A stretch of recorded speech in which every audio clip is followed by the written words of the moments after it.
जय राधा माधवा कुंज बिहारी। राधा माधवा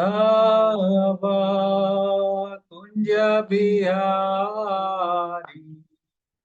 गोपी जनवल्लभा गिरिवरधारी। जय गोपी जनवल्लभा गिरिवरधारी। यशोदानंदन ब्रज जनरंजन। यशोदानंदन ब्रज जनरंजन। यमुना तीरावनचारी। यमुना तीरावनचारी। जय राधा माधव कुंज बिहारी। गोपी जनवल्लभा गिरिवरधारी। जय गोपी जनवल्लभा गिरिवरधारी। यशोदानंदन ब्रज जनरंजन। यमुना तीरावनचारी। यमुना तीरावनचारी।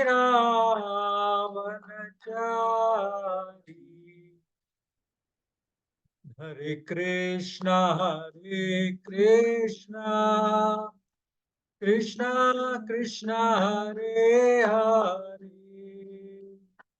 हरे राम ओ राम राम हरे हरे। हरे कृष्णा कृष्णा कृष्णा हरे हरे। हरे राम राम राम हरे हरे। हरे कृष्णा कृष्णा कृष्णा हरे हरे। हरे राम राम राम हरे हरे।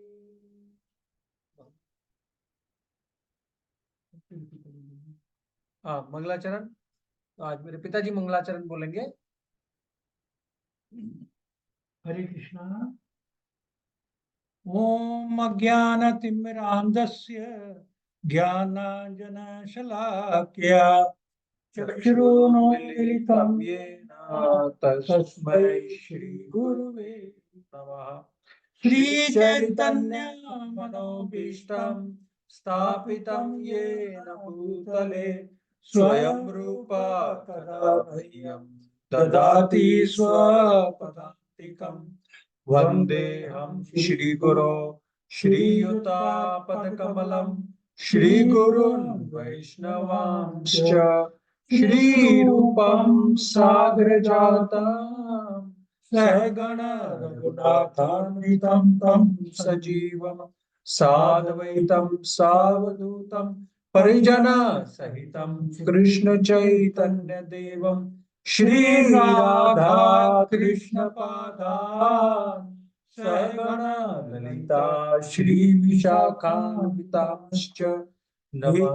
हे कृष्ण करुणा सिंधु दीनबंधु जगतपते गोपेश गोपिका कांत राधा कांत नमस्ते। तप्त कांचन गौरांगी राधे वृंदावनेश्वरी वृषभानुसुते देवी प्रणमामि हरिप्रिये। वाञ्छाकल्पतरुभ्यश्च कृपा सिन्धुभ्यैव च पतितानां पावनेभ्यो वैष्णवेभ्यो नमो नमः। श्री कृष्ण चैतन्य प्रभु नित्यानंद श्री अद्वैत गदाधर श्रीवासादि गौर भक्त वृंद। हरे कृष्णा कृष्णा कृष्णा हरे हरे, हरे राम राम राम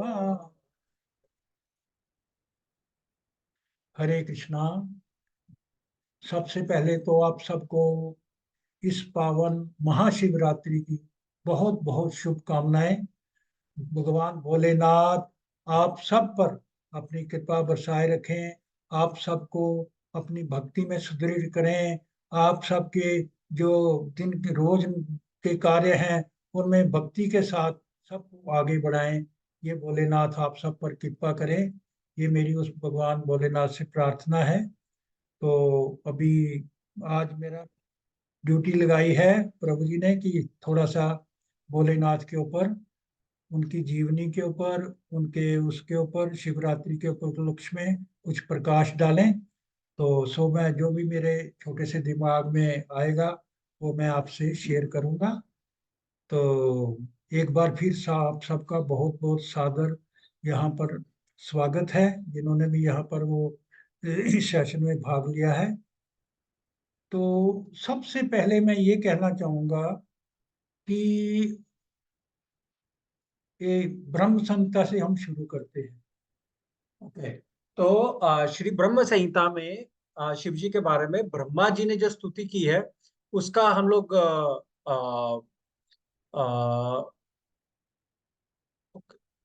एक मिनट, हाँ, ठीक है। तो ब्रह्मा जी ने श्री ब्रह्म संहिता में स्तुति की है भगवान भगवान कृष्ण की, और उसमें उन्होंने भगवान शिव के बारे में जो है वो बताया है।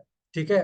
तो इसके 5.28 में जो है वो भगवान शिव के बारे में और उनका जो रिलेशन है भगवान श्री कृष्ण जी से और विष्णु जी से, उसके बारे में यहाँ पे बहुत ही सही एक एग्जाम्पल दे करके जो है वो उसमें बताया है। ठीक है। तो अगर आप देखें तो मैं ये श्लोक ना भी रिसाइट करूंगा।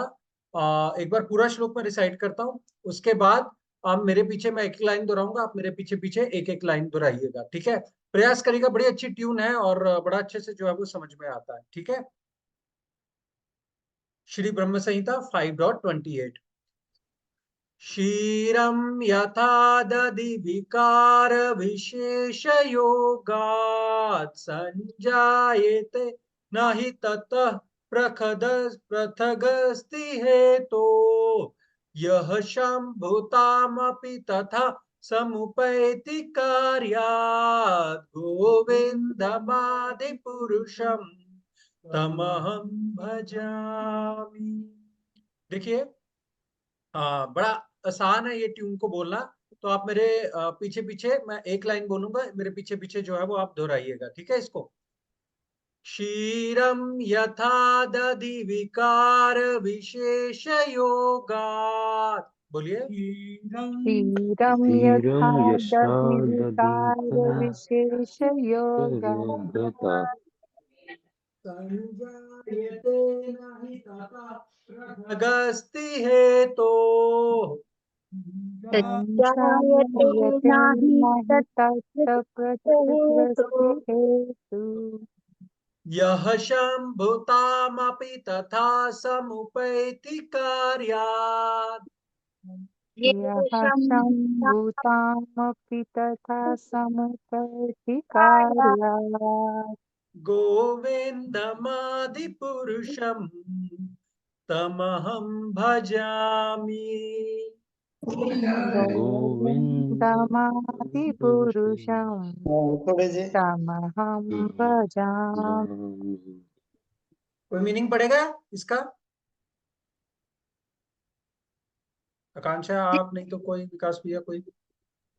जिस प्रकार अम्लों की क्रिया से दूध नहीं परिवर्तित हो जाता है, परंतु दही अपने कारण अर्थात दूध के समान ना होता और ना ही उसमें भिन्न होता है, उसी प्रकार मैं आदिम भगवान गोविंद की आराधना करता हूँ, जिनकी शंभु अवस्था संहार कार्य के लिए रूपांतरण है। हाँ, तो देखिए इसमें इस श्लोक में बड़ा सुंदर बताया गया है। भगवान श्री कृष्ण और भगवान श्री शिव में वो एक समानता भी है और एक भिन्नता भी है। और जो एग्जाम्पल इन्होंने दिया है वो क्या है? दूध और दही का। हम लोग अगर कहें क्या दही दूध होता है क्या, तो आप लोग क्या कहेंगे? दही होता है क्या दूध? होता भी है, नहीं भी होता है ना? तो उसी प्रकार यहाँ पे भगवान शिव और भगवान श्री कृष्ण, शिव जी को हम भगवान कह सकते हैं। हमने भगवान के बारे में डिटेल में चर्चा की ना कि भगवान होते कौन है, जिनके पास 6 ओपुलेंसेस इन फुल होते हैं, इनके पास 6 जो है वो ओपुलेंसेस होते हैं, ऐश्वर्य षड ऐश्वर्य जो है वो पूर्ण होते हैं, है ना? तो इससे ये जानकारी हमें मिलती है श्लोक से कि इन दोनों में भिन्नता भी है और समानता भी है। अब मैं अपने पिताजी मुरारी गुप्त दास जी से रिक्वेस्ट करूंगा कि वो हमें ये बताएं कि जो शिव जी हैं और जो हम लोग हैं और जो भगवान श्री कृष्ण है, भगवान विष्णु है, इनमें क्या समानताएं हैं और क्या जो है वो भिन्नताएं हैं, वो उसको थोड़ा हमें समझाएं वैष्णव सिद्धांत के अनुसार, जो कि हमें श्रील प्रभुपाद जी ने और हमारे सभी पहले के आचार्यों ने जो है वो हमें समझाया है। तो उसके हिसाब से वो हमें जो है वो बताएं, है ना? तो हमने ये श्लोक के माध्यम से ये देखा कि कैसे इनमें भिन्नता है। अभी थोड़ा हम डिटेल में जानने का प्रयास करते हैं। हाँ जी। हरे कृष्णा। सबसे पहले तो मैं ये कहना चाहूंगा कि भगवान कृष्ण, हम जानते हैं ना, ब्रह्मा विष्णु महेश ऐसे होते हैं। तो इनमें क्या क्या समानताएं हैं और क्या थोड़ी सी वो भिन्नताएं हैं। तो वो कहते हैं कि हम सभी जो है ना, उस परम पिता परमात्मा के अंश है। उस भगवान में सबसे जो ज्यादा ना क्वालिटीज जिसको गुण बोलते हैं, वो भगवान कृष्ण में है। उनमें है 64 गुण। 64 गुण भगवान शिव में गिने गए हैं। उसके बाद विष्णु और राम जी का जो है, वो वहां पर 60 गुण गिने गए हैं। और जो भोलेनाथ हैं, उनमें जो है 50 क्वालिटी तक, तो जितने भी वो देवी देवता या उसके ऊपर जितने भी हैं, वहां तक 50 क्वालिटी से ऊपर कोई भी नहीं गया। लेकिन जो भोलेनाथ हैं, इनमें 5 क्वालिटीज जो है ना, वो एक्स्ट्रा हैं। वो बड़ी खास हैं 5 क्वालिटीज। वो उनमें 55 क्वालिटीज है। 55 गुण हैं उनमें। 50 के तो जितने भी देवी देवता होंगे उनमें होंगे। लेकिन इनमें 5 बहुत अद्भुत गुण हैं। वो इनमें अलग तत्व से हैं। एक तो है कि इनका स्वरूप सदा एक जैसा रहता है। इनका स्वरूप कभी बदलता नहीं है। और दूसरा है, ये सर्वज्ञ हैं, सब कुछ जानते हैं। लेकिन कभी भी अपना ये शो नहीं करते कि मेरे को सब कुछ मालूम है, मेरे को है। बिल्कुल ग्राउंड टू अर्थ रहते हैं, सब कुछ जानते हुए भी। तीसरे जो है, ये नित्य नूतन है। मतलब हमेशा एक जैसे, बिल्कुल जवान। ये कभी ये बूढ़े नहीं होते, कभी इनके बाल काले नहीं होते, कभी इनका शरीर पे झुर्रियां नहीं पड़ती। वक्त का जो है ना, इन पर कोई प्रभाव नहीं पड़ता। और एक और है उनके सच्चित आंग्रांग। उसका उसका ये मतलब है कि इनका जो शरीर है, हमारे शरीर है ना, जड़ पदार्थों से बना है। पृथ्वी जल वायु अग्नि आकाश, इनका इन सब से ऊपर है। इनमें ऐसा कोई जड़ पदार्थों से शरीर इनका नहीं बना है। फिर पांचवी क्वालिटी है सर्व सिद्धि। इनमें सब सिद्धियां जितनी भी हम कोई सिद्ध आदमी है, एक सिद्धि को डालने के लिए अपना पूरा जीवन लगा देता है, कुछ वो करता है, कुछ करता है। इनमें सब सिद्धियां पहले से ही विराजमान है। ये 5 जो गुण है ना, इनको बाकी सभी देवी देवताओं से अलग करते हैं। और ये जो है बहुत ही अपने उसमें उसी लेवल में आ जाते हैं। अब हम शुरू करते हैं। तो सबसे पहले तो आज शिवरात्रि का महोत्सव है। तो हम ये जानना चाहेंगे कि शिवरात्रि मनाई क्यों जाती है। कई बार ये किसी को इतना ज्यादा नहीं पता कि ये शिवरात्रि, हाँ शिवरात्रि तो है। लेकिन लेकिन ये जो है, इस दिन भगवान शिव जी का पार्वती के साथ मिलन हुआ था, पार्वती के साथ इनका पानी ग्रहण हुआ था। इस करके ये जो है त्योहार बहुत हर्षो उल्लास के साथ मनाया जाता है। ये तो शिवरात्रि का ये महत्व है। तो अब आगे करते हैं कि शिव जी, अभी हमारे समाज में ना बहुत भ्रांतियां हैं, बहुत इनको लेकर कई जो है ना वो गलत धारणाएं बनी हुई हैं कि शिव जी जो है वो भांग पीते हैं, शिव जी नशा करते हैं, शिव जी जो है वो बिना मतलब के वो करते हैं। तो ये बहुत भ्रांतियां शिव जी के बारे में बताई गई हैं, लेकिन किसी भी शास्त्र में, किसी भी उसमें ऐसा नहीं लिखा। ये जरूर लिखा है कि शिव जी शमशान में रहते हैं, शिव जी से राख से लिपटे रहते हैं, शिव जी जो है इनके गले में सांपों की माला है, इनके गले में मुंडों की माला है, और ये जो सदा इतना सब कुछ लोगों को देते हैं, जो भी इनसे जो मांगता देते हैं, लेकिन ये खुद जो है एक वीराने में रहते हैं, शमशान में रहते हैं, इनका कोई अपना पक्का घर नहीं, कोई कुछ नहीं। लेकिन ये सब किस लिए करते हैं? शिव जी जो हैं ये बिल्कुल नहीं दिखाना चाहते कि मैं सर्वज्ञ हूँ, मैं ज्ञानी हूँ, मैं सब कुछ जानता हूँ, मेरे में सब सिद्धियां हैं। नहीं, बिल्कुल। वो एक श्लोक आता है, त्रिनादपि सुनीचेन तरोरपि सहिष्णुना अमानिना मान देन कीर्तनियम सदा हरि। मतलब जो भी व्यक्ति अपने आप को एक तिनके के समान मानता है, तिनके के समान मानता है, और वही उसको कोई भी, और तरोरपी सहिष्णुना, जैसे एक पेड़ होता है ना, पेड़ के ऊपर फर लगे हों तो बच्चे क्या करते हैं, पत्थर मारते हैं, और पत्थर मारते हैं तो पत्थर जब लगता है तो पेड़ क्या देता है, फल देता है। वो पत्थर मारने पे भी फल देता है। और शिव जी भोलेनाथ जो है ना, वो भी अपना इसी रूप में है। वो बिल्कुल ग्राउंड टू अर्थ है, अपने आप को बिल्कुल ऊंचा नहीं दिखाना चाहते, इसी कारण वो दिगंबर वेश में रहते हैं। उन्होंने अपने वो रखे हैं, तो अपनी जटाएं रखी हैं, वो, और गले में मुंडों की माला है, और सांपों बिच्छुओं से घिरे रहते हैं। ये इसलिए है कि ये जितने भी जीव है ना, जैसे सांप हैं, बिच्छू हैं, मक्खी है, मच्छर हैं, ये वो, एक आम धारणा है कि शिवरात्रि के दिन शिव जी अपनी झोली जो है ना, उस झोली में बंद है, उस झोली का मुंह खोल देते हैं, और बाहर सब मक्खियां मच्छर ये वो इस दिन से बाहर आने शुरू हो जाते हैं। ठीक है, ये अपने मौसम के हिसाब से जो है ना, वो एक धारणा ठीक है। लेकिन ये जो जितने भी है ना, नाग हैं, बिच्छू हैं, ये सब तमोगुण वाले हैं। तमोगुण वालों को कोई नहीं संभालता। तो शिव जी को बोलते हैं कि जिनको कोई नहीं संभालता, तो वो जो है उनको मैं संभालूंगा, उनको मैं अपने गले लगाऊंगा, उनको मैं करूंगा। तो अपने गले में मुंडों की माला डालते हैं। ये मुंडों की माला भी एक स्टोरी है, वो मैं थोड़ी सी आगे आएगी तो आपको बताऊंगा। तो शिव जी के मस्तक पर चंद्रमा है, शिव जी के मस्तक पर चंद्रमा हम देखते हैं। लेकिन ये क्या है, ये अगर ध्यान से शास्त्रों से देखा जाए ना, तो ये भी इनका एक कृष्ण प्रेम है। यहाँ पर मैं एक बात कह दूं, शिव जी को सबसे प्यारे जो है ना वो कृष्ण है, सबसे प्यारे इनको कृष्ण है। उसकी भी मैं अभी स्टोरी 2 मिनट में सुनाऊंगा आपको, लेकिन मैं पहले चंद्रमा की बात करता हूँ। चंद्रमा क्या है? चंद्रमा जो है ना, भगवान कृष्ण के जो पैर है ना, उनमें 19 नक्षत्र है। भगवान के एक पैर में 11, एक पैर में 8, तो उन्हीं नक्षत्रों में एक चंद्रमा है। तो ये उन पैरों को सदा अपने सिर पर धारण करते हैं, सदा अपने सिर पर धारण करते हैं। तो वो जो चंद्रमा है ना, वो उनका अंश जो वो भगवान कृष्ण के नक्षत्रों में था, वो जो है ना वो शिव जी की जटाओं में आ गया, क्योंकि वो सदा धारण करते रहते हैं।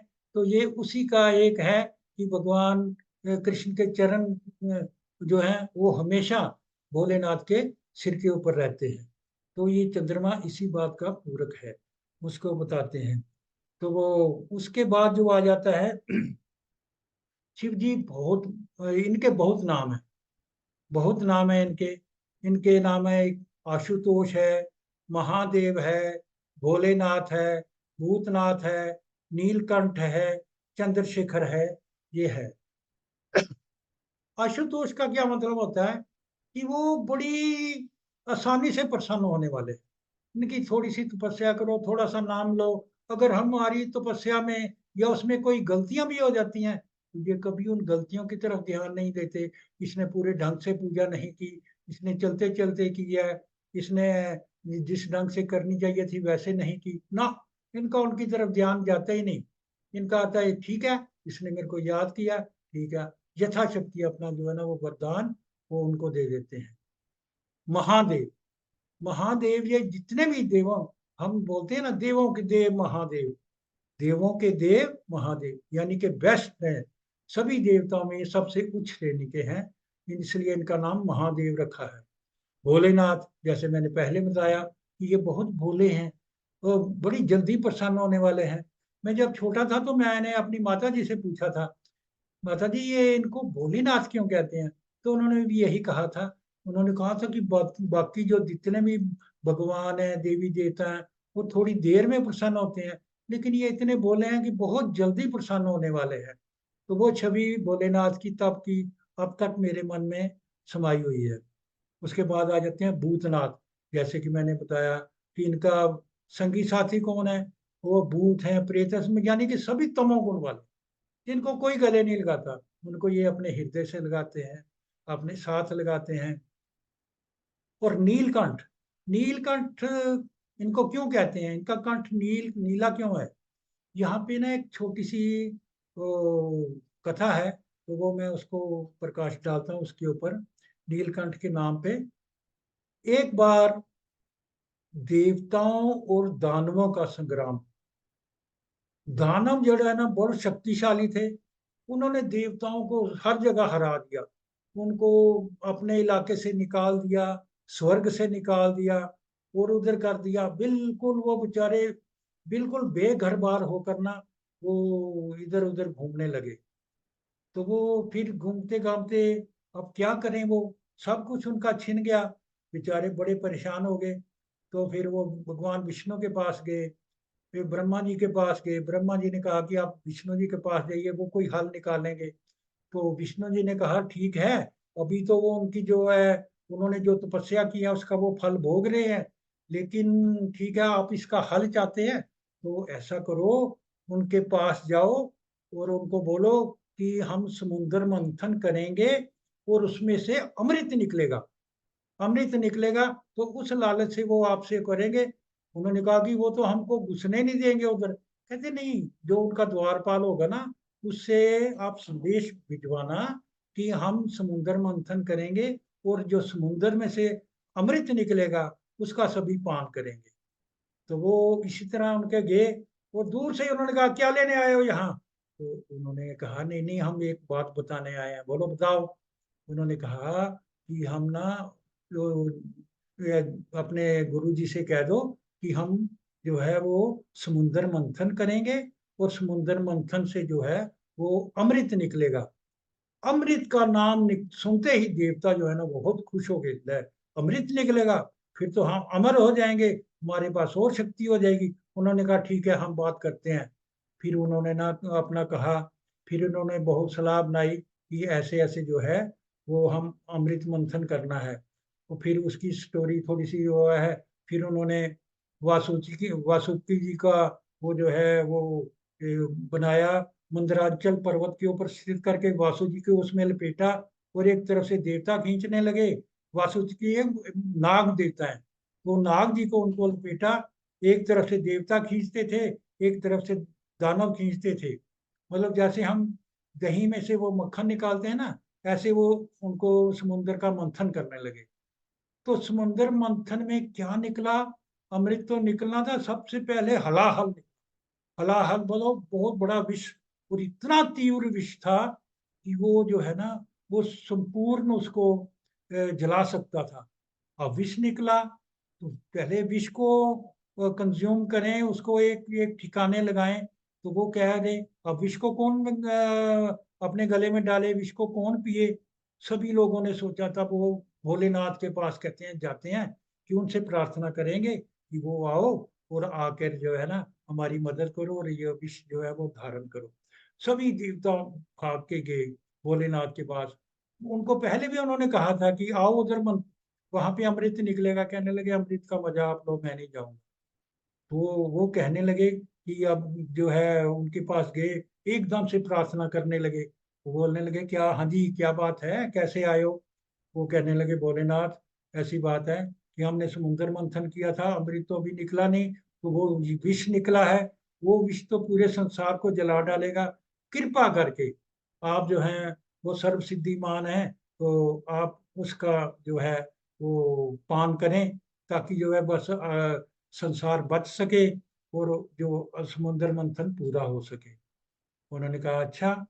कहना ठीक है, चलो बैठो, मैं अपनी धर्मपत्नी से पूछता हूँ, पार्वती जी से पूछता हूँ। देवता कहने लगे लो, कौन पत्नी होगी जो अपने बोले पति को बोलेगी जाओ जी आप विष धारण करो? कहने लगे ये तो हमारा प्लान जो है वो फेल होने वाला है। खैर उन्होंने पार्वती जी को बुलाया, अपने गणों को भेजा, पार्वती जी आई। हाँ भोलेनाथ क्या आ गया है? भोलेनाथ ये देवता आए हैं, इन्होंने समुद्र मंथन किया है, वहां से हलाहल निकला है, विष निकला है, तो वो ये कहते हैं कि विष धारण करो, तो आप क्या आ गया है? तो देवता सोचने लगे अभी वो मना कर देंगी ऐसे। तो पार्वती जी ने पता क्या कहा, उन्होंने कहा कि भोलेनाथ आप देर क्यों कर रहे हो, जल्दी जाओ ना, जैसे उससे पहले कि विष जो है सबको जला दे, आप उसको धारण करो, आप उसका पान करो। तो फिर उन्होंने कहा कि ये कैसी पत्नी है, इसने अपने पति को ऐसे बोला है, वो करके। लेकिन उनको बाद में पता चला कि वो पार्वती जी ने कहा कि ये हर समय राम का नाम लेते रहते हैं, राम का नाम लेते रहते हैं, हर समय राम जी को वो करते हैं।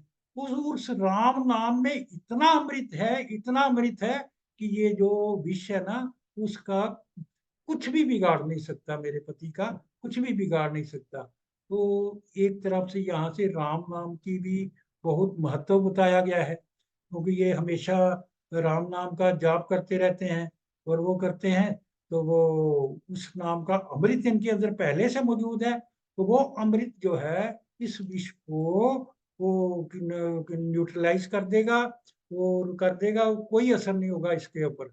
फिर भोलेनाथ आए, फिर उन्होंने जितना भी हलाल निकला था विष का, उसका पान किया, और उस पान को फिर विष लेके अपने गले में ही, नीचे नहीं उतारा, अपने गले में ही धारण कर दिया। और उस विष के प्रभाव से उनका जो है कंठ थोड़ा सा नीला हो गया, तो इस करके इनको नीलकंठ के नाम से भी जाना जाता है। ये नीलकंठ के नाम की मैंने बताई स्टोरी। वो चंद्रशेखर है, चंद्रशेखर मतलब जो अपने मस्तक पर चंद्रमा धारण करते हैं, तो उसका तो मैंने आपको पहले ही बता दिया कि ये चंद्रमा क्यों धारण करते हैं, क्यों इनके सिर के ऊपर रहता है। और कई लोग ऐसा भी मानते हैं कि शिवरात्रि जो है, जब भगीरथ जी ने गंगा स्वर्ग से लाई थी, तो गंगा ने कहा कि मेरा वेग इतना जबरदस्त है कि मैं पृथ्वी पर तो टिक नहीं पाऊंगी, इतने जोर से आऊंगी, पृथ्वी को चीर के मैं पाताल में चली जाऊंगी, वहां पे आपका क्या फायदा होगा, गंगा तो वो रहेगी नहीं। तो वो कोई ऐसा हो जो मेरे वेग को सहन कर सके, तो उसको फिर मैं नीचे जाऊंगी ऊपर से, नहीं तो मेरा जाने का कोई फायदा नहीं होगा, मेरा वेग बहुत जबरदस्त है। तब सबने कहा कि इस वे को धारने की, इस वे को सहन करने की सिर्फ एक भोलेनाथ में ही क्षमता है। ये भोलेनाथ जो है वो ग्रहण करेंगे। फिर सभी भोलेनाथ के बाद फिर गए, तो उनको कहा कि ऐसे ऐसे गंगा जो है इस भूधरा पे आनी जाती है, पृथ्वी धरा पे आनी जाती है, लेकिन उसका वेग इतना तेज है कि अगर वो सीधी आई तो वो तो पृथ्वी को फाड़ते हुए वो नीचे पाताल में चली जाएगी। तो भोलेनाथ ने कहा ठीक है, आप उसको लगाओ। फिर भोलेनाथ ने अपनी जटाओं को बिखेरा और फिर निमंत्रण दिया कि उसको भेजो। जैसे ही गंगा आई तो इसने पूरी गंगा को अपनी जटाओं में समेट लिया, और करके फिर वो धीरे धीरे, गंगोत्री नामक स्थान है, वहां से उन्होंने उसको छोड़ा, और वहां से आज तक गंगा धीरे धीरे जो है इस पृथ्वी पर सब प्राणियों को पवित्र करते हुए, सब पापों को हरते हुए फिर वो बहती है, और सभी झीलों से होते हुए अंत में समुद्र में चली जाती है। ये गंगा की कहानी है। तो शिव जी को माना गया है कि ये सृष्टि के पिता है। शिव जी सृष्टि के पिता है। अगर पिता है तो हम माता कौन है? माता के नाम बहुत हैं, हम सभी अलग अलग रूपों में उनकी पूजा करते हैं। माता उनकी पार्वती देवी है, अम्बा देवी है, दुर्गा देवी है, वैष्णो देवी है, और यहाँ तक कि इसको माया देवी भी कहते हैं, क्योंकि ये बहुत लोगों को वर्गलाने की कोशिश करती है। लेकिन जो सच्चे संत हैं, जो माया का पर्दा पार कर लेते हैं ना, उन्हीं को सच्चे संत माना जाता है। वो अपनी इंद्रियों पे काबू पा लेते हैं और करते हैं, और भगवान की भक्ति में लग जाते हैं। जो भगवान जी ने तो हमको भेजा है कि यहाँ पर पृथ्वी पे किस काम के लिए? भक्ति के लिए, उनको याद करने के लिए। लेकिन हम लोग जो है ना, वो माया देवी के चक्कर में आकर अपनी अपनी करते हैं, मेरे को ये करना है, वो सब करने चाहिए, लेकिन जो केंद्र बिंदु है वो भगवान को, भगवान कृष्ण को रखना चाहिए।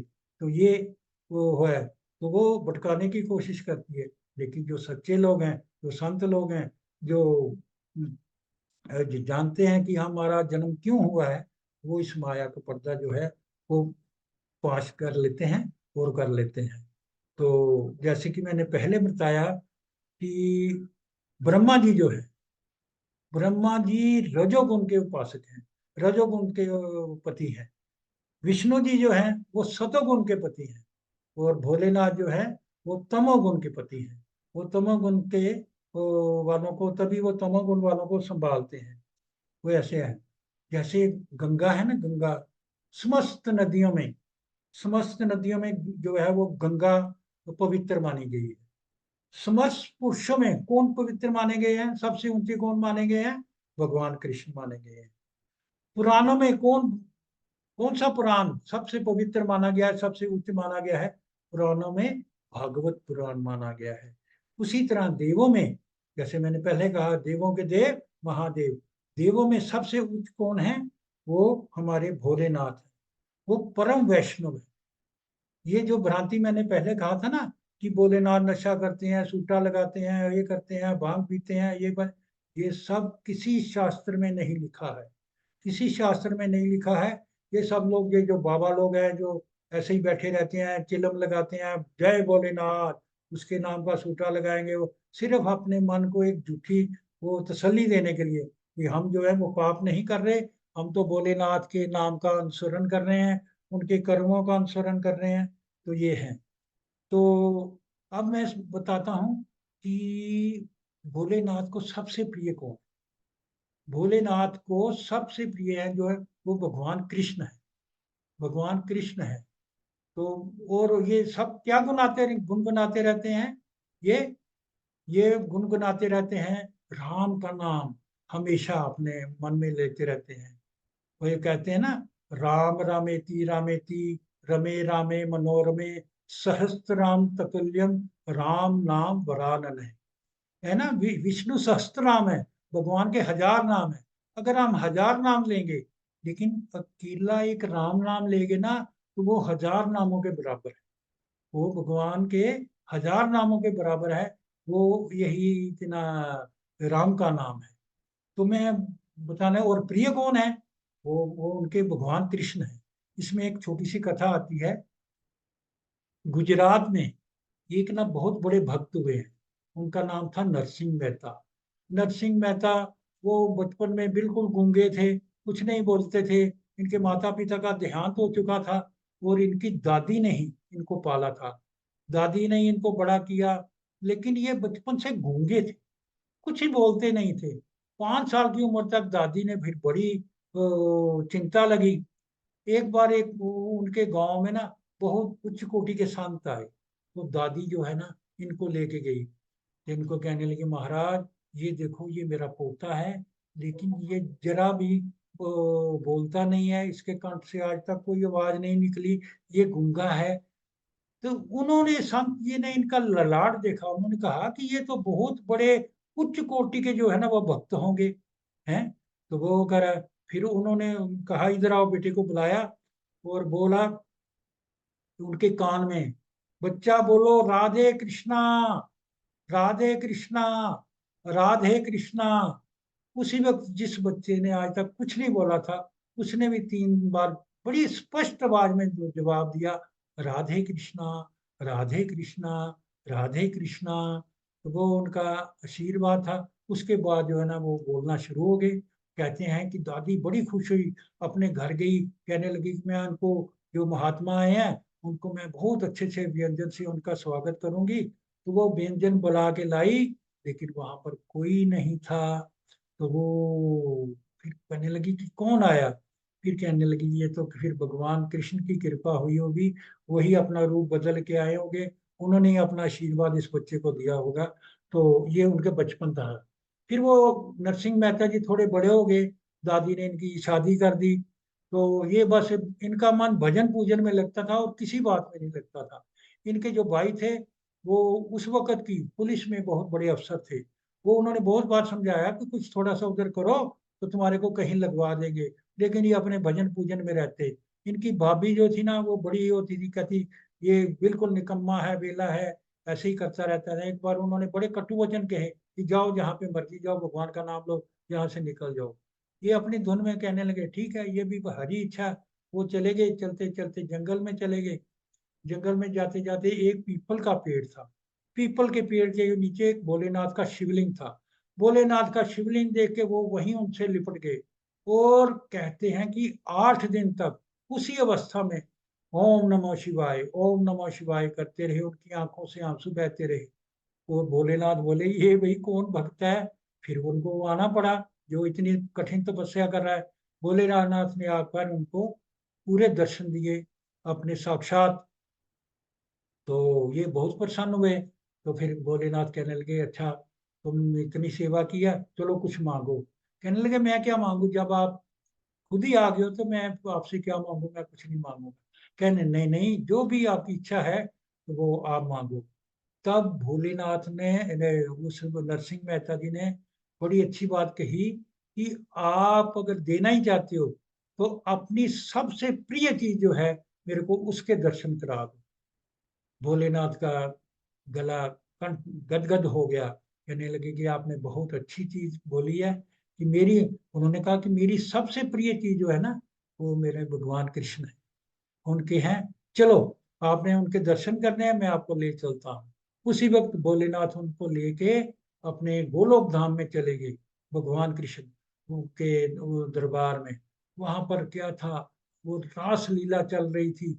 बहुत सखियां थी, राजा जी भी थी। एक कोने में ये खड़े होकर दर्शन करते रहे। फिर उसके बाद जो है ना वो रास लीला शुरू हुई। रास लीला शुरू हुई तो फिर नरसिंह मेहता जी से भी नहीं रहा गया। नरसिंह मेहता जी ने भी एक, वो वहां पे दीपक जल रहे थे, एक दीपक जो है ना वो अपने हाथ पे ले लिया। दीपक ऐसा था मतलब उसके मिट्टी का नहीं था दिया, उसमें सिर्फ बाती बाती थी, बाती हाथ में रखी और नृत्य करने लगे रासलीला के साथ। करते करते करते करते बाती जब ऊपर से नीचे तक आ गई तो वो जो है ना फिर वो खुद जलनी बंद हो गई और उसने उनके हाथ को जलाना शुरू कर दिया। उनका हाथ जलता रहा, लेकिन नरसिंह मेहता जी इतने मस्त थे, इतने मगन थे उस रासलीला में, उनको जरा पता नहीं लगा। तो वो करते रहे करते रहे करते रहे। फिर भगवान कृष्ण की नजर पड़ी। उन्होंने कहने लगे ये कौन सा भक्त है भाई, इसकी तो देखो इसको जरा भी पता नहीं हुआ। फिर उन्होंने भोलेनाथ को भी देखा तो समझ गए कि ये इनका भक्त है और दर्शन करने आया है। फिर भोलेनाथ ने कहा ये आपका, आज से आपका दास है। तो भोलेनाथ चले गए। तो ये फिर वहां पे रहे। तो भोलेनाथ कृष्ण जी ने इनका हाथ देखा, जला हुआ था, धुआं निकल रहा था, काला हो गया था। तो अपना प्रेम भरा हाथ इनके हाथ पर फेरा और वो पूर्व हाथ जो है ना वो यथावत हो गया। और उसके बाद फिर वो कि ना नरसिंह मेहता जी काफी देर तक वहां पर रहे। तो उसके रहने के बाद फिर उन्होंने कहा ठीक है अब मैं अपने जो है वो पृथ्वी लोक में जाऊंगा। तो उन्होंने कहा तो आप क्या चाहते हो, क्या चाहिए। नरसिंह मेहता ने उनसे भी कहा, कुछ नहीं कहा, लेकिन उन्होंने अपने वो एक खड़ताल दी। तो उन्होंने कहा इस खड़ताल से जब मैं मेरे को याद करोगे ना तो मैं आपके सामने हाजिर हो जाऊंगा और जो है आपकी जरूरत है वो मैं पूरी करूंगा। वो उसके बाद फिर नीचे आ गए। वो नरसिंह मेहता की अलग स्टोरी है। वो कभी फिर बाद में उनको क्या क्या जरूरत पड़ी, कैसे वो आए। हम कई बार सुनते हैं, भोग लगाते हैं ना, नरसी भगत की हुंडी तारी, शामल शाह बन आयो। यही वो नरसिंह मेहता जी यही है, नरसिंह भगत जी यही है। तो इसके बाद फिर हम उसके ऊपर आ जाते हैं। तो ये इनके सबसे प्रिय थे कृष्ण जी। कृष्ण जी को उन्होंने दर्शन कराए। उसके बाद कृष्ण जी भी इनके ऊपर बहुत विश्वास करते हैं। कृष्ण जी की भी ये जो है ना रासलीला जब हो रही थी तो भोलेनाथ का भी मन किया कि मैं भी जाऊं, लेकिन वहां पे उनको मना कर दिया। उन्होंने कहा कि यहाँ पर तो ये जो भी है सिर्फ गोपियां ही स्त्री वेश में ही जा सकती हैं, पुरुष का इसमें बिल्कुल प्रवेश निषिद्ध है वो रासलीला में। भोलेनाथ फिर वो कहने लगे गोपी रूप बना के फिर गए, फिर उनको एंट्री मिली, फिर इन्होंने दर्शन किए। लेकिन भगवान कृष्ण जी ने इनको पहचान लिया। फिर उन्होंने कभी भगवान कृष्ण जी इधर जाए तो ये उधर जाए, वो उधर जाए तो ये इधर जाए। तो उन्होंने कहा कि ये नई गोपी जो है ना ये बहुत भाग रही है, शायद पता तो उनको सब कुछ था। फिर उन्होंने बहुत आशीर्वाद दिया। उसके बाद क्या किया कि ब्रजमंडल जो था उसकी रक्षा का भार, ब्रजमंडल की रक्षा का भार उन्होंने भोलेनाथ को सौंपा। उन्होंने इनके जो है ना चार, वो चार दिशाएं थी ना, चारों दिशाओं में इनके जो है ना दिक्पाल मंदिर बनाए। उन्होंने कहा यहाँ यहाँ पे वास करो। तो वो चारों तरफ में, एक है गोपेश्वर महादेव के रूप में, ये वृंदावन में है। गोपेश्वर महादेव का मंदिर आज भी है वहां पे है। एक है चकलेश्वर महादेव। चकलेश्वर महादेव का जो है ना वो गोवर्धन में है। वो उस तरफ से कोई भी विपत्ति आए कुछ आए वहां से रक्षा करते हैं। एक है भूतेश्वर महादेव। भूतेश्वर महादेव जो है वो है मथुरा में। और है एक कामेश्वर महादेव। कामेश्वर महादेव जो है वो काम्यवन में है। काम्यवन में जहाँ पे ये लीला करते हैं, राधा जी रहती हैं, उनका वास है। तो चारों तरफ से भगवान कृष्ण जी ने भोलेनाथ को रक्षा के लिए लगाया था उसके ऊपर। तो वो चारों तरफ से इनकी वो जो है वो रक्षा करते हैं अपने जो ब्रज भूमि है उसकी। उसके बाद इनका बहुत वो है। तो ब्रजभूमि में ना बहुत से संत हुए हैं। ये अपने इस कलयुग के जो भगवान हैं, भगवान जो है गौरांग महाप्रभु हुए हैं और नित्यानंद प्रभु जी हुए हैं। ये जो है ना कलयुग के भगवान हुए हैं। जो भगवान गौरांग महाप्रभु हुए हैं वो राधा और कृष्ण दोनों के मिश्रित रूप में ही उन्होंने जन्म लिया था इधर। और वो क्रीड़ा का आनंद लेने के लिए आए थे। और जो नित्यानंद जी हैं वो उनके बड़े भाई बलराम जी का रूप हैं। और उस वक्त जब इनका प्रादुर्भाव हुआ पृथ्वी पे तो जितने भी अपने वो इनके सहयोगी थे वहां पे दोनों युगों में, ये राम युग में भी और कृष्ण युग में भी, जितने इनके जो ग्वाल बाल थे जो राधा रानी की सहेलियां थी, वो सब अलग अलग रूपों में ना उन्होंने भी इस धरा पर उस वक्त जन्म लिया था। और इनके साथ जो है लीला में बहुत उन्होंने अपनी अपनी योगदान दिया था। तो वो उस वक्त भी थे। तो जब ये दोनों हुए तो उस वक्त जो है ना एक बहुत उच्च कोटि के ना 6 संत हुए। 6, उनको षड गोस्वामी कहा जाता है। षड गोस्वामी जो है ना वो डायरेक्ट प्रभु जी से जुड़े थे, इनसे जुड़े थे। और उन्होंने बहुत बड़ा योगदान बाद में अपनी भक्ति बढ़ाने में, भगवान जी के जो खोए हुए थे अपने मूर्तियां खोई हुई थी, कहीं दबी हुई थी, जो अर्चा वगैरह थे उनको ढूंढने में इन्होंने बहुत योगदान दिया। और इस भक्ति जो मार्ग था उसको बढ़ाने में उनका बहुत बड़ा योगदान रहा। तो वो छठ गोस्वामी के उनके नाम मैं बता देता हूँ। सबसे बड़े हुए हैं सनातन गोस्वामी और रूप गोस्वामी। ये दोनों सगे भाई थे। ये दोनों बड़े सगे भाई पहले बहुत बड़ी उच्च कोटि पे प्रधानमंत्री के पद पर थे, लेकिन मन इनका भगवान में ही लगा था।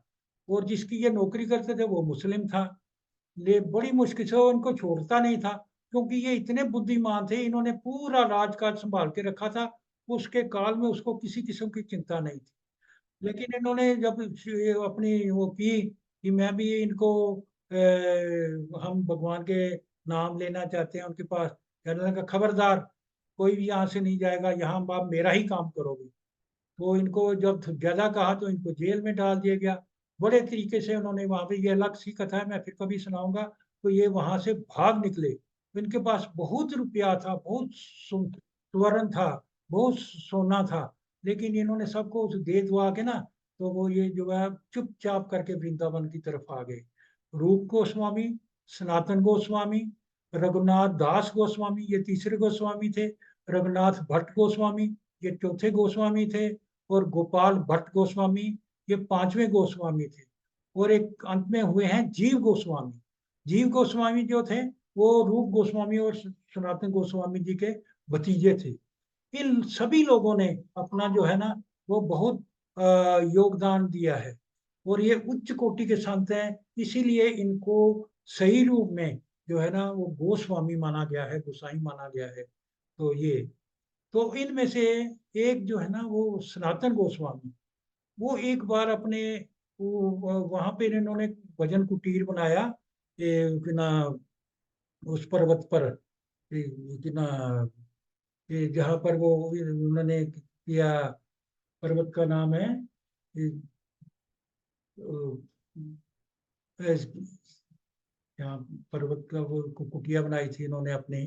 तो वो उस पर्वत पर इन्होंने, वो पर्वत के पास एक बहुत अच्छा स्थान था, बड़ा वो स्थान था, वहां पे उन्होंने अपनी एक कुटिया बना ली। कुटिया बना के ये भगवान का भजन करते थे, इतने मधुर स्वर में करते थे, इतने उस स्वर में करते थे, तो वो भगवान भोलेनाथ के कानों तक भी ना उनकी ये मधुर वाणी जाती थी, उनकी मधुर वाणी जाती थी। तो वो भगवान भोलेनाथ बहुत प्रसन्न थे, इनकी वाणी को सुनते रहते थे।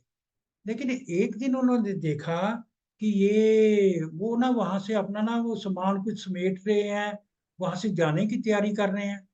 भोलेनाथ रूप बदल के उनके पास आए, कहने लगे स्वामी जी क्या बात है, आप यहाँ से क्यों जा रहे हैं? कहने लगे कि यहाँ मैं रहता हूँ, लेकिन यहाँ पे ना आजकल बहुत ज्यादा मच्छर हो गए हैं, और इतना मेरे को तंग करते हैं कि मेरी भक्ति में, मेरे भजन में विघ्न पड़ता है, तो इस करके मैं जाने लगा। तो कहने लगे, उन्होंने कहा नहीं नहीं नहीं आप मत जाइए, ये सब समस्या का हल हो जाएगा। तो वो तो थे भोलेनाथ। अब भोलेनाथ का जीन तो सारे जितने भी हैं, उन्होंने उसी वक्त मच्छरों के राजा को बुलाया, उसी लिए कहने लगे ये महाराज हैं,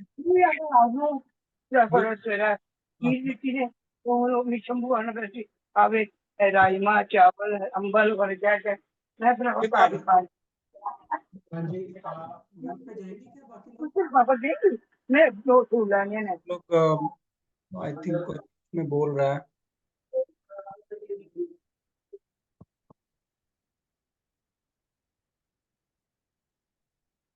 हाँ जी। तो ठीक है, वो बीच में कोई बोल रहा था, उसकी आवाज आ रही थी, तो वो करके चलो। तो वो फिर उन्होंने वो मच्छरों के राजा को बुलाया, उनको कहा कि ये जो है परम संत हैं, ये भगवान के समान हैं, आप जो है इस एरिया से यहाँ से निकल जाएं, एक छोटा सा मच्छर भी इनको आज के बाद तंग ना करे। तो उसी वक्त जो है वो उन्होंने कहा ठीक है महाराज। तो वो मच्छरों के जो स्वामी थे, तो उन्होंने सभी मच्छरों को जो है वहां से वो निकाल दिया।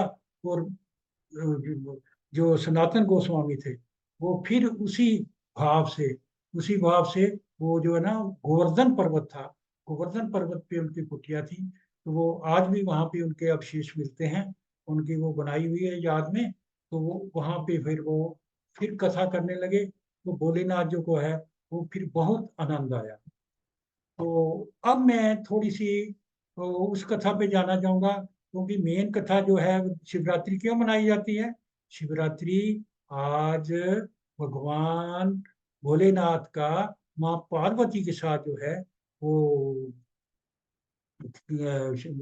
उनके गले में उन्होंने माला डाली, उनके गले में उन्होंने माला डाली, और उनका पानी ग्रहण हुआ था। तो इसके है, इसके पीछे ना एक थोड़ी वो स्टोरी है, जिसको ज्यादा वो बोलते हैं कि शिव जी का विवाह है, ये है वो है।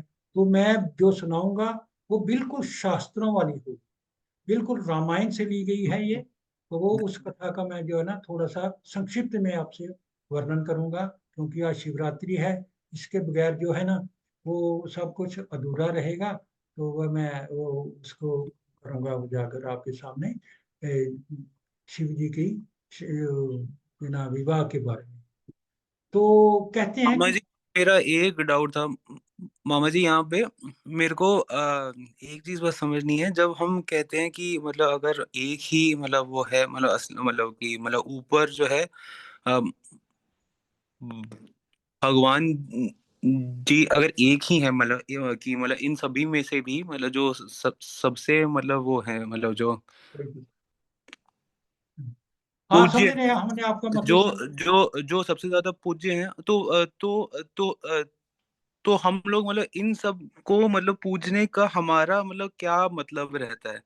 क्योंकि मतलब आप अगर छोटे लक्ष्य के लिए मतलब आप क्यों जाना चाहोगे, जब जब आपके पास मतलब एकदम टॉप तक जाने का अगर आपके पास मतलब ऑप्शन है, तो आप मतलब छोटे तक आप मतलब क्यों मतलब अपने आप को सीमित रखना चाहोगे मैं कि मैं इसका जवाब देना चाहूंगा। देखिए, जैसे ना हमने अभी एक स्लाइड में देखा कि Lord Krishna, Lord Vishnu has 60 and 64 qualities, है ना, जो शुरू में जी हम लोगों ने देखा। जी छोटू भैया, हाँ जी। उसके बाद में यहाँ पे लॉर्ड शिवा की 55 क्वालिटीज हैं, ठीक है। हम्म तो गोविंदम आदि पुरुषम तमहम भजामि। जो गोविंद हैं वो आदि पुरुष हैं, है ना। हम लोगों की जो वैष्णव अंडरस्टैंडिंग है उसमें वो आदि पुरुष हैं। और जो शिव जी हैं वो बेसिकली ब्रह्मा जी के मानस पुत्र के रूप में उन्होंने जन्म लिया, ठीक है। हम्म तो नाउ हम लोग अगर कहते हैं कि भगवान कृष्ण की पूजा अगर करेंगे तो शिव जी जो है वो अपने आप बहुत प्रसन्न हो जाते हैं, है ना। तो शिव जी जो है उनकी प्रसन्नता हमें भगवान की प्रसन्नता को लेकर के होनी चाहिए। तो जब हम शिव जी के पास जाते हैं, चूंकि ये आशुतोष हैं, तो उनके पास जाने का हमारा पर्पज एक रहना चाहिए कि हमें जो है वो भगवान की भक्ति जो है वो मिले। We want to stay pure, we want to be pure. कई बार क्या होता है कि एक नरकासुर करके एक राक्षस था, उसने शिव जी की पूजा करी। उसने पूजा की और उनसे उन्होंने बोला कि भाई मांगो, क्या वरदान मांगते हो। बोलता मैं जिसके सिर पे हाथ रखूं वो भस्म हो जाए। तो हम्म ये जो राक्षस था, वो शिव जी ने बोला ठीक है तथास्तु। तो शिव जी ने जैसे ही तथास्तु बोला, अभी क्या हुआ कि ये उन्हीं के पीछे भाग भाग चला। तो ये बोला कि मैं शिव जी को नाश कर दूंगा और बाद में मैं माता पार्वती से मैं विवाह कर लूंगा। इस प्रकार से शिव जी इतने भोले हैं, मतलब अल्टीमेटली वो भागे भागे और फिर एक छोटे से बच्चे का रूप लेकर के भगवान विष्णु आए और उन्होंने इनको समझाया कि आप जो है वो क्या कर रहे हैं, शिव जी के वरदान में ज्यादा दम नहीं है। तो बोलते अच्छा। तो नरकासुर ने बोला, कहते इनके काम वाम करते नहीं है जो इनके वरदान है। तो वो इस तरीके का रूप लेके आए थे कि वो किसी को भी भ्रमित कर सकते। तो विष्णु जी ने बोला जैसे ऐसे ऐसे करके देखो। उसने ऐसे ऐसे किया और वो खुद इवेंचुअली भस्म हो गया। मतलब कहने का भाव ये है कि शिव जी का जो भोलापन है, we should worship him because कि वो जल्दी प्रसन्न हो जाते हैं। और उनसे जो बेस्ट चीज हमने जो नरसिंह मेहता की जो स्टोरी सुनी, he allowed us the entry into dham of the lord. जो भगवान का जो धाम है, वैकुंठ धाम है या गोलोक धाम है, वहां पे जो एंट्री देने के लिए कोई समर्थ है तो भगवान शिव है, राइट। तो उनसे हमारी जो ये प्रार्थना रहनी चाहिए। एक और चीज मैं यहाँ पे हाईलाइट करना चाहूंगा।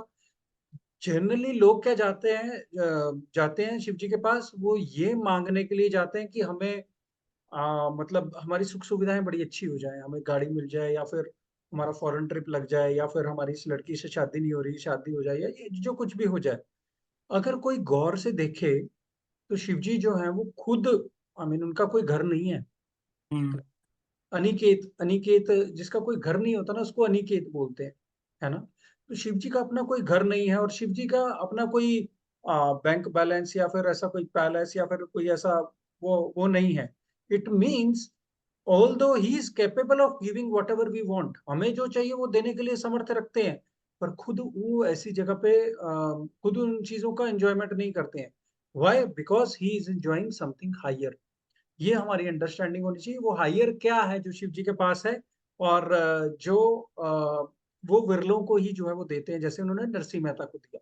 तो जब हम इनको अप्रोच करें तो ये हमारा भक्ति में जो है वो मार्ग में जो हमारी स्ट्रेंथ है उसको वो देते हैं, हमारी को सद्बुद्धि जो है वो प्रदान करते हैं, हमारी भक्ति को जो है वो आगे बल देते हैं आगे बढ़ने के लिए, राइट।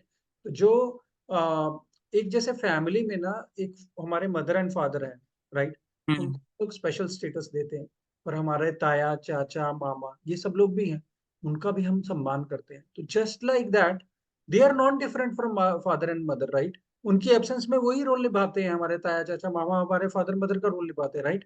तो सिमिलरली जो हमारे फादर मदर हैं वो राधा रानी और भगवान श्री कृष्ण है, पर Shiv ji is like just like हमारे ताया, चाचा, मामा, वैसा रिलेशन है। There is full respect, but the role जो है वो थोड़ा सा अलग है। इस तरीके से जो है वो हमें समझना चाहिए। ठीक है जी। ठीक है छोटू भाई, ठीक है। हाँ जी। ठीक है। मैं जो शिवरात्रि क्यों मनाई जाती है इस करके थोड़ी सी जो कथा है वो मैं सुनाता हूँ आपको। कि माँ पार्वती जी जो है ना, उन्होंने राजा हिमाचल के घर में जन्म लिया था। तो राजा हिमाचल के घर में जब वो 5 साल की थी तो नारद जी आए। उन्होंने उनका हाथ देखा। उन्होंने कहा कि ये जो है बहुत उच्च कोटि की है, और इनका जो पति है वो संपूर्ण लोकों का मालिक होगा, उसके पास सब कुछ होगा। तो ये फिर उन्होंने वो नाम भी लिया। वो कैलाश पर्वत पे रहता है, भोलेनाथ है। उन्होंने ना भगवान भोलेनाथ की जो है वो स्तुति की। तो माँ पार्वती 5 साल की थी। उसने कहा कि मैं जो शादी करूंगी तो सिर्फ भोलेनाथ से ही करूंगी। इसके पीछे भी एक रीजन था, वो मैं आगे बताता हूँ आपको। तो वो वहां से ना वो उनकी पिता राजा हिमाचल थे, जिनके नाम से आजकल हिमाचल प्रदेश पड़ा हुआ है, क्योंकि वो पर्वतीय थे ना। तो माँ मैना देवी थी इनकी, माँ पार्वती की। तो ये माँ बाप की आगे लेकर चली गई अपने तपस्या करने, कहने में भोलेनाथ को प्रसन्न करूंगी। तो वो तपस्या करने छोटी सी कन्या चली गई। तो वो उधर भोलेनाथ को पता लगा कि ये मेरी तो बस मेरे को पाने के लिए तपस्या करने चली है। तो उन्होंने ना परीक्षा लेने के लिए सप्त ऋषियों को भेजा। सप्त ऋषि जो थे जा रहे थे, उन्होंने कहा कि जाओ वहां पे एक पार्वती नाम की है, वो तपस्या कर रही है मेरे लिए, जरा देखो उसकी तपस्या में कितना दम है। तो वो सप्त ऋषि उनके पास आए। उन्होंने कहा कि तुम किस लिए तपस्या कर रही हो? वो कहने लगे शंकर को पाने के लिए। उन्होंने कहा शंकर की बहुत बुराई की, तुम किसको पाने में लगी हो? उसके पास ना घर है, राख लपेटे रहता है, शमशान में रहता है, गले में नागों की माला, मुंडों की माला रहती है, वो रहती है। तुमने क्या देखा उसमें जो करने लगी हो? बहुत और भी बहुत हैं, भगवान विष्णु हैं, कुछ हैं, सभी को आप कर सकते हो। कहने लगी नहीं मैं करूंगी तो उनसे ही। फिर जब उन्होंने बहुत किया, नहीं नहीं वो तो देखो ना, उनका स्टेटस देखो, और लोग तुम्हें क्या कहेंगे, तुमने किसके साथ शादी की? तो उसने कहा चुपचाप महाराज मैं आपकी इज्जत करती हूँ, आप आए हो इसलिए आपका सम्मान करती हूँ।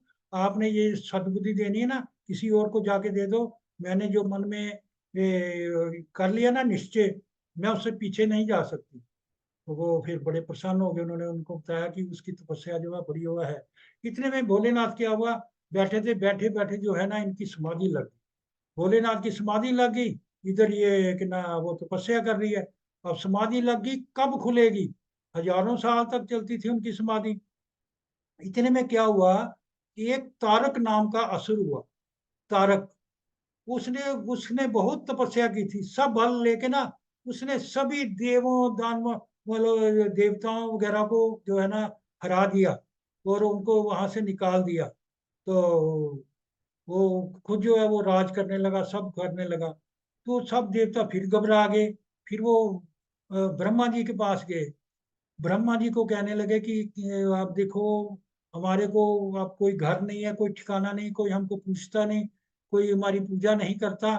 तो हम जो है दर बदर होकर हो रहे हैं, किसी तरह से इनको छुटकारा दिलाओ।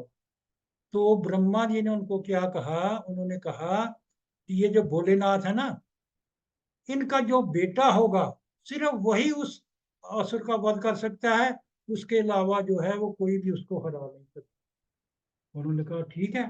लेकिन तभी पता चला कि वो बेटा तो तब होगा जब उनकी शादी होगी, वो तो समाधि में बैठे हैं। उन्होंने कहा कि अब क्या किया जाए? तो वो समाधि से उठाना कौन सा आसान था भोलेनाथ की। या फिर उनका एक और रूप भी है, जब उनको बहुत क्रोध आ जाए तो फिर उनका है ना तीसरा नेत्र खुल जाता है। तीसरा नेत्र खुल जाए तो वो जो भी अब चीजों वो भस्म हो जाती है। तो वो डर भी लगे। तो लेकिन अभी उनको वो भी था कि हमको ये भी करना है। तो अपना राज भी जब वापिस करना है, उसको अंत भी करना है राक्षस का। तो फिर सबने मिल करके ना, वो उन्होंने कहा कि भोलेनाथ को जो है ना शादी के लिए उकसाया जाए। तो वो गए वहां पे कामदेव के पास। कामदेव जो है वो रति के पति हैं, वही सब पुरुषों में, सब स्त्रियों में व्याप्त रहते हैं। उनको शादी करने के लिए, उत्तेजित करने के लिए जो है वो कामदेव है। तो उन्होंने कामदेव से मदद मांगी। कामदेव ने कहा कि ये भोलेनाथ को मैं कैसे उठाऊंगा। उन्होंने कहा नहीं नहीं, आप कृपा करो। उन्होंने कहा कि अगर वो ज्यादा गुस्सा हो गए ना, बीच में वो समाधि खुली, तो मेरे को तो वो भस्म कर देंगे। कहने लगे महाराज देखो तो सही, कुछ करो। तो उन्होंने कहा ठीक है, सभी देवता हैं, इनकी खुशी के लिए अगर मेरा बलिदान भी होता है तो भी मैं करूंगा। तो कामदेव ने वहां पे अपना बहुत जाल फैलाया, बहुत कुछ किया। सभी पृथ्वी के लोग जो है ना वो उत्तेजित हो गए, लेकिन भोलेनाथ पर कोई असर नहीं पड़ा। तब कामदेव ने बड़े सुंदर फूल उत्पन्न किए वहां पे, बसंत ऋतु पैदा की, इतना अच्छा मौसम कर दिया, लेकिन भोलेनाथ की समाधि फिर भी नहीं तोड़ी। अब उसके पास कुछ भी नहीं बचा, एक ही रास्ता बचा था, उसके पास 5 बाण है। वो 5 बाण जो है ना, वो किसी को भी भेदने में समर्थ है। तब वो एक आम के पेड़ के ऊपर चढ़ा, अपने 5 बाण निकाले, इकट्ठे ही पांचों जो है ना वो अपने तरकस से निकाल कर उसने अपने धनुष बाण पे चढ़ाए, शिव जी की तरफ करके वो पांचों बाण छोड़ दिए। पांचों बाण शिव जी के जो है ना हृदय में लगे। हृदय में लगे तो उनकी नींद खुल गई। नींद खुल गई तो उनको इतना क्रोध आया कि ये किसकी हिम्मत है, किसने ऐसा किया है। तो वो जाके देखा, उनकी नजर पड़ी आम के पत्तों के पीछे ना कामदेव छुपा था। उन्होंने कहा ये इसकी हरकत है। और उसी वक्त जो है ना उनकी तीसरी आंख खुली, और वो कामदेव कामदेव भस्म होके जो ना वो वहां पे गिर गए। तो कामदेव की पत्नी जो है रति देवी, वो वहां पे खड़ी थी। तो वो कहने लगी, उसके सामने जब पति का अंत हुआ, वो रोती भी लगती। उसी वक्त भोलेनाथ के पास गई। भोलेनाथ उस वक्त कुछ शांत भी हो चुके थे। तो कहने लगी कि ये तो मेरे पति का भस्म हो गया, कि ये अब मैं क्या करूंगी, जीव के आप मेरे को भी भस्म कर दो। तो उन्होंने कहा देवी मेरी बात सुनो, तुम्हारे पति भस्म नहीं हुए हैं। इनका ये जो ना शरीर जो है ना, अब ये अनंग हो गए हैं। इनका शरीर अब अभी किसी को नहीं दिखेगा। लेकिन ये साक्षात रूप में जब द्वापर युग में भगवान कृष्ण का जन्म होगा, भगवान कृष्ण के एक बेटा होंगे, वो तुम्हारे पति होंगे, वो पति जन्म लेंगे। उस वक्त उनका नाम होगा प्रद्युम्न। जब उन्होंने ऐसा बोला, तब उसको परम शांति होगी, वो हो गई। तो वो चली गई। अब देवता लोग जो ना वो भगवान के भोलेनाथ के पास आए हैं, अपनी अपना कार्य निकलवाना था उन्होंने। कहने लगा देखो जी, वो आपकी किना पार्वती आपकी लिए तपस्या कर रही है, ये कर रही है, चलो आप जो है ना शादी के लिए तैयार हो जाओ, और उससे शादी करो। अपना भेद नहीं बताया कि किस लिए हम कह रहे हैं, लेकिन वो उन्होंने कहा कि हम आपकी शादी देखना चाहते हैं। तब भोलेनाथ ने कहा कि चलो ठीक है, कोई बात नहीं, मैं तैयार हो जाता हूँ। जब उन्होंने ऐसा कहा, उसी वक्त सभी देवता ब्रह्मा जी के पास गए। एक आदमी जो है ना, उन्होंने राजा हिमाचल के पास भेजा कि वो भोलेनाथ शादी के लिए तैयार हैं। ब्रह्मा जी ने लगन पत्रिका बना दी, सभी देवता आ गए। भगवान विष्णु को भी पता लगा, तो वो भी खुश हो गए। तो शॉर्ट में बस मैं कहूंगा, क्योंकि सबक बहुत होता जाएगा। तो वो जो है ना, वो भगवान विष्णु भी आए, कहने लगे हम भी अब भगवान भोलेनाथ जी आपकी शादी में बारात में जाएंगे। तो वो किना भोलेनाथ ने कहा ठीक है। तो वहाँ ब्रह्मा जी भी आ गए, उन्होंने बहुत शुभ मुहूर्त निकाला। वो निकाल के तो वो कहने लगे कि सभी तो आ गए, तो मेरे देवता, तो मेरे जो चाहने वाले, जो वर्षों से मेरी शादी की इच्छा रखने वाले हैं, मेरे शिष्य, मेरे गण हैं, भूत प्रेत ये वो तो कोई भी नहीं आया। उन्होंने अपने नंदी को भेजा कि सबको बुलाओ। वो सभी गए, सभी आ गए। उनके भी, उनके भूत कैसे थे, किसी की एक आंख थी, किसी के 1000 आंखें थी, किसी की एक टांग थी, किसी की हजारों टांगे थी। ऐसे ऐसे रूप थे उनके। लेकिन वो जो है ना सब तैयार होने लगे, हमारे भोलेनाथ की शादी, हमारे भोलेनाथ की शादी है। वो हो गए, उन्होंने भोलेनाथ को तैयार किया, गले में सांपों की खूब डाले, वो करके मतलब उन्होंने अपनी तरफ से श्रृंगार किया। लेकिन देखने वालों को तो उनका रूप जो है वो बहुत भयानक लगा। विष्णु जी ना कहने लगे कि हम पहले चलते हैं। विष्णु जी अपने साथियों को लेकर, विष्णु जी के सभी साथी इतने सुंदर, इतने इतने मूल्यवान रथ थे उनके, उनके ऊपर चले राजा हिमाचल के घर में। राजा हिमाचल ने देखा, कहने लगा हाँ, कितनी सुंदर बारात आ रही है, इतनी सुंदर बारात आई। सबके लिए उन्होंने इतना इंतजाम किया था। वो कहते हैं कि वो माँ जगदम्बा थी, माँ पार्वती। तो वो कहने लगी, वो इससे कि ना, कोई धन की किसी किस्म की कोई कमी नहीं थी, तो जितना धन खर्च उससे ज्यादा आ जाता था। तो बहुत सुंदर इंतजाम किया उन्होंने। जनवासा, जनवासा मतलब जैसे आज बारात ठहराने का स्थान होता है, अलग अलग बनवाए, सबको उनमें ठहराया। पीछे से देखा कि बहुत बाजे बज रहे हैं, तुरही की आवाज आ रही है, वो आ रहे हैं भगवान भोलेनाथ बैल पे चढ़ के आ रहे हैं, उनके पीछे जो है ना वो आ रहे। तो जो बच्चे ना बारात देखने गए थे, कहने लगे ऊपर वाली बारात तो बड़ी सुंदर थी, अब भोले के पीछे कौन कौन है। जब उन्होंने देखा तो वो डर के भाग के आगे अपने घर वालों को कहने लगे कि बहुत मुश्किल है, बहुत अच्छा है कि हमारी किस्मत अच्छी थी कि हम बच के आ गए, इतने भयानक स्वरूप वाले हैं वो, ऐसे करने वाले। लेकिन लोगों के माता पिता को पता था कि ये भोलेनाथ हैं, इनके गण कैसे हैं। तो माँ मैना जो है ना, वो आरती लेके भोलेनाथ की अगवानी के लिए गई। लेकिन जैसे ही उसने भोलेनाथ का रूप देखा, वो तो एक माँ थी ना, कहने लगी मेरी बेटी इतनी सुकोमल, इतनी सुंदर, पूरे विश्व में मात देने वाली, और ये इसका दूल्हा कैसा है। वो पीछे हट गई, कहने लगी नहीं, मैं चाहे इसको मैं कुएं में फेंक दूं बच्ची को, चाहे मैं आग में फेंक दूं, चाहे मैं इसका गला घोंट दूं, लेकिन इस आदमी से मैं इसकी शादी नहीं होने दूं। तभी जो है ना वो नारद जी आए। नारद जी कहने लगे, देवी तुम स्टोरी नहीं जानती हो, ये माँ पार्वती कौन है। ये पहले जन्म में सती थी, इसके पहले भी बहुत रूप हो चुके हैं, हर रूप में इसने भगवान भोलेनाथ से ही शादी की है। और ये जो है भगवान भोलेनाथ के गलों में मुंडों की माला देख रही है ना, ये इनके मुंड है इतने, वो जिसको देख के तुम डर गई, ये सब इसके पूर्व जन्मों के जो है ना वो सिर हैं। वो इस रूम में, जिस जिस रूम में आती गई, तो वो उनका सिर जो है वो अपने रूम हमेशा उसको अपने साथ धारण करते हैं। तब सबने उन्होंने स्टोरी बताई। उन्होंने कहा कि पहले जब भगवान राम जी ये सीता को हर ले गया था रावण, तो भगवान राम में जंगल में पुकार रहे थे, हे सीते, हे सीते। तो इसने कहा कि ये कैसे राम है, मेरे भगवान जो है भोलेनाथ हर वक्त इनका नाम लेते हैं, और ये तो एक आम आदमी की तरह विलाप कर रहे हैं। तो उसने उनकी परीक्षा लेनी चाहिए, और सीता का रूप बना के उनके पास गई।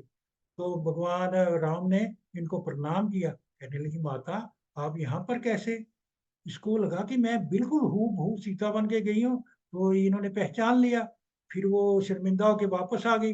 लेकिन भोलेनाथ ने कहा तुम सीता का रूप धारण करके गई थी ना, और सीता को मैं माँ मानता हूँ, है, और अब मैं जो है ना आपके साथ नहीं रह सकता। तो उन्होंने उसका त्याग कर दिया था। फिर अगले जन्म में फिर वो राजा दक्ष की बेटी बनी। राजा उसका सती नाम था, सती नाम था। फिर वो एक बार क्या हुआ कि भगवान भोलेनाथ अपने मगन में रहते हैं, इनके ससुर एक बहुत बड़ी मीटिंग थी वहां पे आए, सभी लोगों ने खड़े होकर स्वागत किया, लेकिन भगवान भोलेनाथ और ब्रह्मा जी बैठे रहे। तो क्या ना, वो उसको बहुत गुस्सा आया कि मेरा दामाद, सबने खड़े होकर मेरा स्वागत किया, मेरा ये नहीं किया। उसने उसी वक्त उनके मन में गांठ बांध दी कि इसको मैं जिंदगी भर नहीं बुलाऊंगा, इसने मेरी इज्जत नहीं की। एक बार ना उसके घर में बहुत बड़ा यज्ञ था, उसने सबको बुलाया, लेकिन भोलेनाथ के घर में कोई वो इनविटेशन नहीं भेजा। तो वो सभी लोग, देवता लोग आकाश मार्ग से जो है ना अपने अपने विमान में बैठ के जा रहे थे, और बातें करते जा रहे थे कि हम राजा दक्ष के यज्ञ में जा रहे हैं, उसमें जा रहे हैं। सती ने सुना कि ये मेरे पिता के घर जा रहे हैं, तो मैं नहीं जा रही। तो उसने भोलेनाथ को कहा कि मेरे को भी वहां जाना है। तो वहां पे उन्होंने कहा देखो बिन बुलाए नहीं जाते। सती ने तर्क दिया नहीं नहीं, पिता के घर में और गुरु के घर में कोई भी जो है ना बिना बुलाए जा सकता है। वो कहने लगे सती मेरी बात मानो। कहते नहीं नहीं देखो मैं जाऊंगी, मेरे पिता के घर में इतना यज्ञ हो रहा है। और उन्होंने पति की बात नहीं मानी, और फिर इन्होंने नंदी को साथ भेज दिया और वो चल पड़ी। वहां पे उन्होंने इसका मतलब देखा, यज्ञ भाग रहते हैं, सभी का यज्ञ भाग था लेकिन भोलेनाथ का नहीं था। तो इसने पिताजी को कहा, पिताजी ने बहुत से अपशब्द कहे। जैसे ही अपशब्द कहे, इसको कहा कि मेरे पति के बारे में ऐसे कहते हैं। तो वो यज्ञ अग्नि थी ना, उसने उसी के अंदर जो है ना वो कूद के छलांग लगा दी, छलांग लगा दी, और उसी में भस्म हो गई। सारा यज्ञ जो है ना वो विध्वंस हो गया। तो वो हो गया। इधर समाचार भोलेनाथ को मिला, भोलेनाथ फिर उसी वक्त आए, उनको बहुत क्रोध था। अब उनका क्रोध था और वो उन्होंने सती का जो शव है ना उठा लिया। जैसे ही सती का शव उठाया तो विष्णु ने कहा कि ये तो तीनों लोकों में घूमेंगे तो ये तो बहुत मतलब इसका बहुत भयानक नतीजे होंगे। फिर उन्होंने अपने चक्कर से उसके शव के ना टुकड़े टुकड़े किए, और जहां जहां पे वो टुकड़े किए ना वो आज शक्तिपीठ कहलाते हैं। 51 शक्तिपीठ हैं। और हमारा हिमाचल प्रदेश है, वहां पे भी 3-4 शक्तिपीठ हैं। बाकी आसाम में है, अलग अलग जगहों में ना 51 शक्तिपीठ हैं, वो बने हुए हैं। मतलब जहाँ पे जिसकी आंखें गिरी थी वो नैना देवी है, चरण गिरे थे वो चिंतापूर्णी है, ऐसी धड़ गिरा था, और जहाँ जीवा गिरी थी वो चामुंडा देवी। ऐसे शरीर के अलग अलग हिस्से गिरे ना, तो वो अलग अलग जो है ना वो शक्तिपीठ बने हैं। तो वो स्टोरी उन्होंने सुनाई, तो सब कुछ है। तब माता मैना को पता लगा कि नहीं नहीं नहीं, ये तो जन्म जन्म से इन्हीं से जुड़ी है। तो वो करके ये तो इनका एक मतलब छद्म रूप है। फिर वो खुश हो गई, फिर उसने बड़े प्यार से उनकी वो अगवानी की, उनको ठहराया, इनको फिर लगन बेदी पे लाए गए। वहां पे सभी लोग पंगत में बैठे, इतना इतना अच्छा भोजन, सभी लोग, देवता लोग तो बड़े आराम से खा रहे थे, लेकिन भूत प्रेत उछल कूद के खा रहे थे, वो इसी में आनंद ले रहे थे। एक बात यहाँ पे बताऊं कि अभी तो एक प्रथा लुप्त हो गई है। जब बारात बैठती है ना ये खाने के लिए, तो वधु पक्ष की जो औरतें होती है ना, वो हर एक का नाम लेकर के ना उसके नाम का मजाक के साथ वो करती हैं। और वो लड़के वाले भी ना खुश हो के उनके, वो कोई गुस्सा नहीं करता। कोई मोटू होता है उसको मोटू मोटू कह के बुलाते हैं, कोई होता है उसको गाली दे के बुलाते हैं, कोई ऐसे करते हैं। वैसे भी ये लिखा है इसमें रामायण में कि उस वक्त उन वधु पक्ष की औरतों ने भी बहुत मजे ले लेके ना सबको मजाक किया। खैर बहुत अच्छे से उनका हो गया। फिर उनका पानी ग्रहण हुआ। पानी ग्रहण के बाद फिर वो माँ बहुत दहेज दिया, बहुत सब कुछ किया, सब कुछ पूरा हो गया। लेकिन एक चीज जो है ना माँ मैना देवी ने जो माँ पार्वती को सिखाई, अगर आज वो माता हर एक अपनी बच्ची को शादी के वक्त में सिखा देना, तो ये जितने भी आज हम देख रहे हैं या डिवोर्स हो रहे हैं, ये हो रहा है, घर नहीं बस रहा है, वो हो रहा है, इसमें दिक्कतें आ रही हैं। अगर ये वो शिक्षा जो उन्होंने दी थी अपनी बच्ची को, अगर वो हर माता अपनी बच्ची को दे, तो उनके घर जो है ना वो स्वर्ग बन जाए। तो उन्होंने कहा, क्या कहा था, करेहु सदा शंकर पद पूजा। तुम हमेशा अपने पति देव की जो है ना, भोले शंकर की वो चरणों की पूजा करते रहना। नारी धर्म पति देव ना दूजा। नारी का धर्म जो है अपने पति के अलावा किसी और का ख्याल करने में नहीं है, कुछ भी ध्यान देने में नहीं है। तो ये जो शिक्षा दी थी, अगर आज भी हर एक माँ अपनी बच्ची को दे दे, तो उन बच्चियों का घर जो है ना वो स्वर्ग में बन जाए। तो ये बहुत लघु रूप में, सूक्ष्म रूप में भगवान, क्योंकि आज शिवरात्रि का महोत्सव था तो पानी ग्रहण था, तो फिर इनकी शादी होगी। शादी के बाद इनका बेटा हुआ। उस बेटे ने जो है ना वो उस असुर का संहार किया। तब देवताओं को जो है ना अपना ओरिजिनल स्थान मिल गया, और देवता जो है ना अपने अपने लोगों को चले गए। ये संक्षिप्त रूप में मैंने कथा सुनाई है। आगे प्रभु जी आगे भी इसका करेंगे। बहुत बहुत धन्यवाद, आपने मेरे को सुना। तो जैसे जैसे भी जो मेरी अल्प बुद्धि में आया वो मैंने आपसे कहा। तो फिर कभी विशाल रूप में होगी, भोलेनाथ आज्ञा करेंगे, भगवान ठाकुर जी कृष्ण जी आज्ञा करेंगे, तो विस्तार रूप में भी सुनाएंगे कभी। साफ साफ का सुनने के लिए बहुत बहुत धन्यवाद। Thank you. तो आज हमें थोड़ा 15 मिनट ऊपर हो गया है, तो भगवान का नाम जो हम लोग लेते हैं आज वो नहीं लेंगे, थोड़ा सा आपका समय का भी ध्यान रखना पड़ेगा। तो जैसे बताया कि राम राम राम रामेति रामेति रमे रामे मनोरमे सहस्त्र नाम तत्तुल्यम नाम नाम वरानने वरानने। मतलब विष्णु जी के 1000 नाम लो, राम जी का एक नाम लो, वो एक बराबर है। राम जी के 3 नाम लो और कृष्ण जी का एक नाम लो, वो एक बराबर है, ऐसा करके कहते हैं। तो इसलिए हम लोग जो हरे कृष्ण महामंत्र है वो हमें नियमित रूप से जपना चाहिए। मेरी सबसे प्रार्थना है, सबके चरणों में ये प्रार्थना है कि प्लीज आप जो हरे कृष्ण महामंत्र है, जो मंत्र का मेडिटेशन है हम लोग जो हर हफ्ते में करते हैं, प्लीज इसको करते रहिए, है ना। कुछ दिनों में हम लोग ये भी प्लान करेंगे कि अभी जूम चूंकि आ गया है, तो सुबह के समय में हम लोग एक चैंटिंग का सेशन 15 मिनट का अगर हम लोग रख लें, जिसमें हर कोई आ सकता है, 10-15 मिनट आ जाएंगे, तो हम लोग ये प्रयास करने का करेंगे कि हम लोग सुबह आकर के 10-15 मिनट में भगवान का नाम जो है जितना भी यथाशक्ति हम लोग ले सकते हैं लेने का प्रयास करेंगे। ठीक है, तो आज के लिए हम लोग सेशन को यहीं विराम देते हैं। आप सबका बहुत बहुत धन्यवाद। आपने भगवान शिव की जो कथा है, जो शिव का मतलब ही मंगल होता है, शुभ शुभ होता है शिव का मतलब। तो हमारी भगवान शिव से चरणों में यही प्रार्थना है कि जो हमारे लिए सबसे शुभ हो वो हमारे लिए जीवन में वो करें। उनके चरणों में हमारी यही प्रार्थना है। इसी के साथ हम लोग आज के सेशन को विराम देते हैं। बहुत बहुत धन्यवाद। हरे कृष्णा।